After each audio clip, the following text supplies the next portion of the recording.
جامع ترمذی پڑھاتے ہوئے جو امام ترمذی نے جن روات پر حکم لگایا ہے ان کو میں نے اکٹھا کیا ہے، اور مزید کے نیچے ذہبی کی جو کاشف ہے یا حافظ کی تقریب ہے اس سے ان کا جو ہے کچھ اضافہ کر دیا ہے۔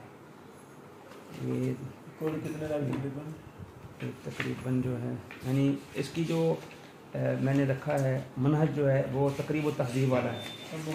ہاں جی، امام ترمذی مختصر ہی حکم لگاتے ہیں، یہ ان کا جو طریقہ جو ہے وہی یہ تقریباً 487 کو لگا دی، 278 ہیں تقریباً راوی۔ اسی طرح یہ جامع ترمذی پڑھاتے ہوئے کام کیا ہے، اسی طرح نسائی پڑھاتے ہوئے جو روات امام نسائی رحمہ اللہ نے کیا وہ بھی اس پہ اکٹھے کیے ہیں۔ ان کا حکم جو نیچے کاشف سے اور اس طرح لگا دیا۔ یہ غالباً یہ 83 کے قریب ہے روات مکمل نسائی۔ ہاں جی نسائی سے۔ صرف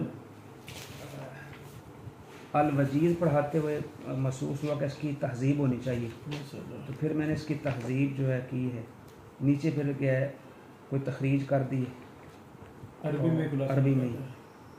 میں اس کا جو ہے مشکل الفاظ کے معنی یہ چھپی نہیں ہے ابھی۔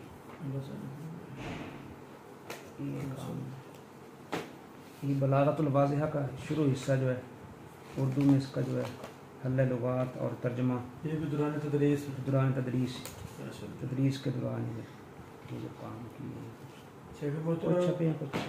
تصنیف کے حوالہ سے آپ کی کیا رائے ہے؟ یعنی یہ کیسا کام ہے؟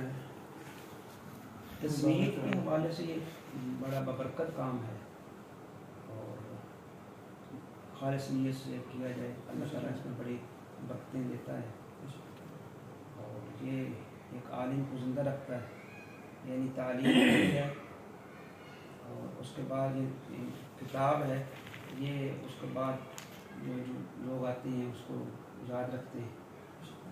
اچھا کام یہ ہونا چاہیے، یعنی تدریس کے ساتھ تصنیف بھی ہو تو اچھا۔ ہمارے علماء ہمارے کرتے رہے، بیوی آپ دیکھ لیں شیخ عبد المنان نورپوری رحمہ اللہ ہیں یا ابھی جو موجودین ہیں وہ کرتے رہے ہیں، ایک اچھا شوق ہے۔